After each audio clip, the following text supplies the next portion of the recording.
So I said this in my showcase video, but the tech Super Saiyan for Goku really doesn't deviate that much from the STR one, and there could actually be a situation where the STR one is better. So it definitely is a bit of a letdown. The new one does have more categories, but that's not the point, because when it comes to those particular categories, they all give the exact same amount of an attack increase. If we go to the tech one, Pure Saiyans 150 attack, Shadow Dragons 150 attack full power, I'm pretty certain is 150 attack as well. Yeah, there we go. So he really doesn't change all that much from the old one. And when it came to units like the physical Super Vegito, at the very least, he was capable of giving himself an attack increase every single time that he was attacked, which allowed him to create a very large margin between him and the old Vegito. Same with the Tech Vegito Blue. But when it comes to this particular Goku, they tried to give him an attack increase there, because he has the potential to get an additional 70% on, on top of the 100 that he already gets. But the old one already gets 150. They both have the exact same counter chance, the exact same counter damage, so it's a bit of a letdown for sure. I mean, I guess you could argue that the tech one has a slightly higher attack stat. They have the exact same 12 key multiplier. It really isn't that much of a difference between the two. And going back to what I said before about the STR one potentially hitting harder, if we go back to this portion of the passive, plus an additional attack and defensive boost by up to 70%, the more health remaining, the greater the stat increase. Granted, on whale teams, this isn't going to be an issue the majority of the time, but not everyone has a whale team, so there could be a situation where the Goku just gets 100%, 120%, 130, 150, which is the exact same as the Goku. But overall, this Goku gets a max of an additional 20% more attack to his card. Now, there are certain things that I admit make the new card better, such as the super attack. And, yeah, I'll give him the art as well. But overall, it's an extremely underwhelming card. Nothing is extremely different from the old one, so I don't get what they were trying to do. They could have been a bit more creative with the way that they tackle this. Okay?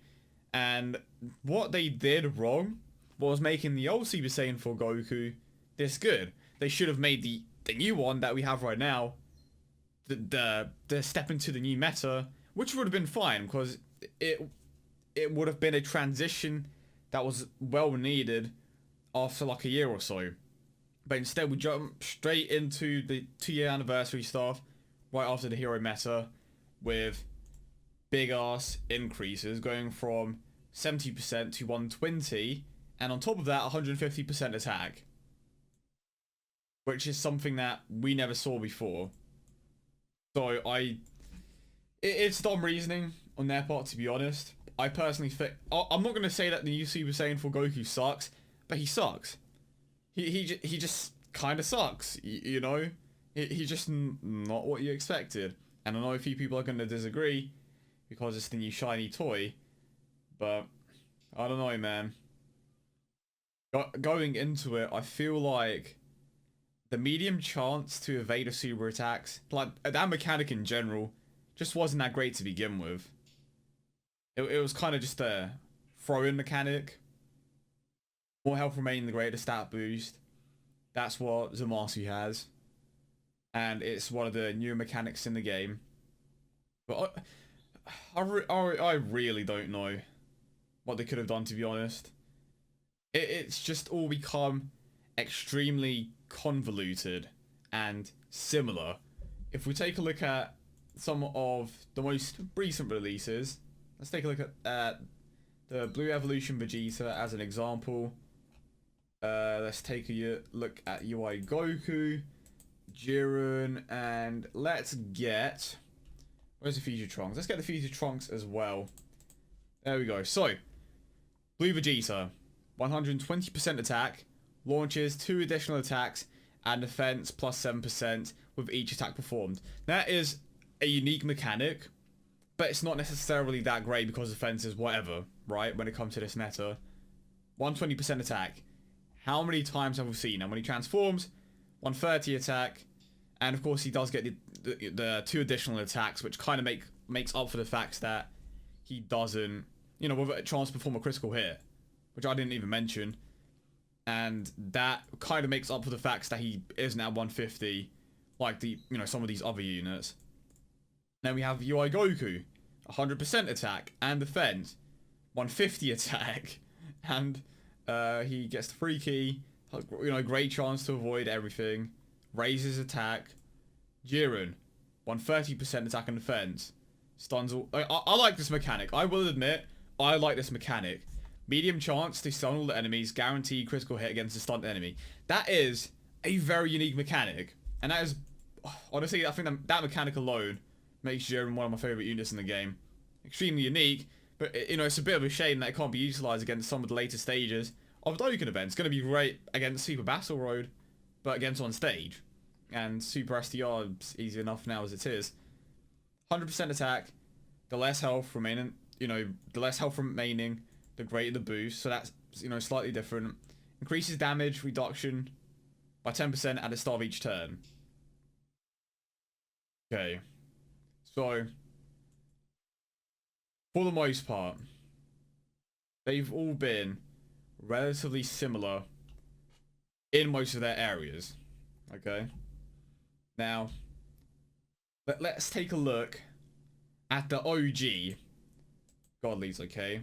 Which is where I personally believe the game peaks. Broly. Okay. So, Vegito. Immense damage. 30% attack to all allies for 1 turn. Damage received cut from normal attacks by 80%. Counter with tremendous damage. First counter unit. Extremely unique. People thought it was going to be terrible. Greatest unit in the game for a long time. Great link set as well. Broly. Also good, but not as good as, Vegito, of course. Supreme damage. Should have had immense. 7,000 attack. And attack with an additional super attack when key is 8 or more.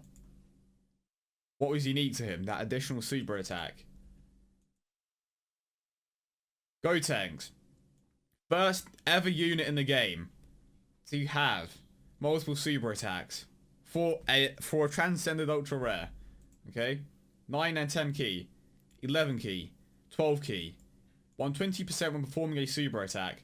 Not only did he have 3 different super attacks that all give a different amount of increases, but he was the god lead that got the biggest attack increase so far. His link set was decent as well. His 12 key multiplier, I believe, wasn't on par with the others, but it was still high nonetheless. He was, naturally, without taking into account the counters, of course, he was the hardest hitting unit. Consistently, anyway. Now, Buhan, again, multiple different super attacks, but what he had was the nuke ability. He recovered his health. And of course, once you get to a certain super attack level, it changes the super attack.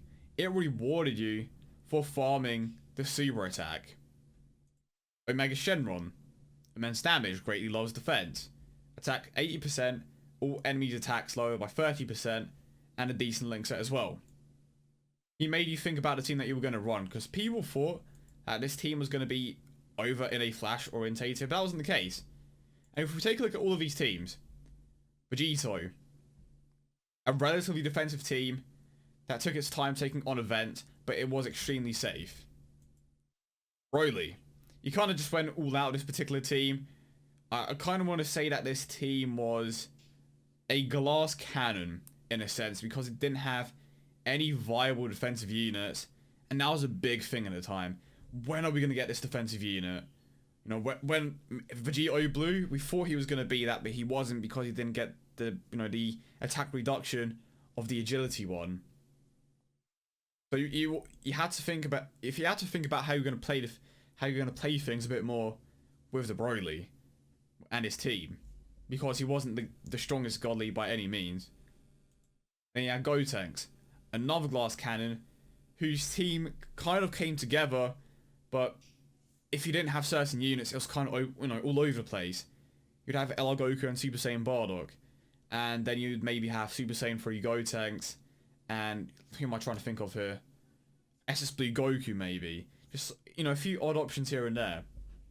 Then you take a look at the Buhan, which was solely reliant on him for the most part. He absolutely carried his team.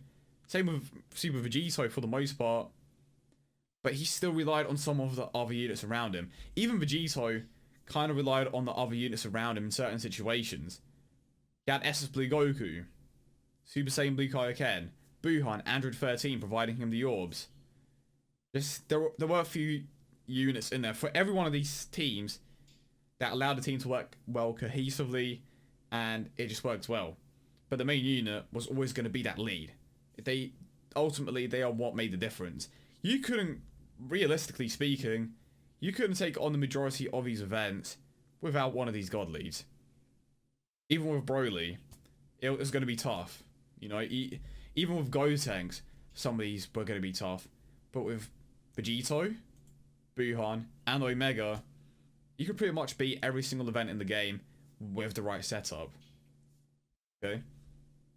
Now, I don't think we are ever going to return to any meta like that, but I truly believe that this is where we peaked in terms of event difficulty and such, because like right now you don't have to summon for any of these units. Before, when these god leads came out, there was a big step up in the meta, you know, in the difficulty for the event. So it's kind of like you need to summon for these units, even if it's just one. Now these categories, there's like 20 different categories, I want to say, all of which are extremely powerful. So to some people that's going to be a good thing, right? Because it's like, if I have one of these categories, I can take anything on in the game. So in a way, what Bandai has done here is given us multiple options. They have given us the ability to not necessarily have to summon for everything. The same can be said for the old messes, you know? Of course, it depended on how lucky you were, but what they did well was not constantly releasing new leads. They took a bit of a break sometime by releasing the demigods, Super Saiyan Blue Kaioken, Golden Frieza. You know? They took a break, they allowed you to recuperate and then summon for the units that you may have missed out on later banners. That's where the ticket banner comes in. Who am I trying to find here? Even Saiyan Rose, Goku Black, and Physical Vegito Blue. Okay? They weren't game breaking. Were they potentially the two best units in the game at the time? Yes, but you could still use any of these other teams together. Because overall there was like 7 teams in the game. The 5 god leads, and then hero and a villain team. On the hero team, you could run the god leads, the hero god leads. On the villain team, you could run the villain god leads, but it wasn't necessary. Granted, once Rose came out, combining all of these villains did make some of the events in the game drastically easier, because combining all of these incredible units is going to do that. But I feel like where we truly lost our way was when we have been constantly releasing category leads that are extremely similar. Take a look at the Future Trunks Saga and Realm of Gods. It's all extremely similar for the most part, of course. I don't know where I'm going with that, but I don't even know what I'm going to title this video, but it kind of started off as a Super Saiyan 4 Goku Sucks video. But, man. You know what? Let me know what your favorite meta is in the comments. I don't think there is ever... I don't know. I personally... Unless there's like a massive spike in difficulty, I don't personally think there's ever going to be... challenging events again. I personally think, for like the 100th time, that, what do you call it? The reason why they released Super Battle Road is to make up for the fact that Dokkan events aren't that challenging anymore. Which is a bit of a shame. You can kind of replicate that feeling by starting a new account, right? But it's just different now. Is a bit of a, shame to say, but interesting. I do hope they release a new Buhan soon. Like, that's something I'm looking forward to. But regardless, I don't know if any of you enjoy this, but yeah. There were no thoughts, like I said. I just kind of felt like talking about that. I don't think I've ever made a video dedicated to this. I don't know how this went from Super Saiyan 4 Goku to... Well, I guess I've kind of bashed the meta before, but... Oh well.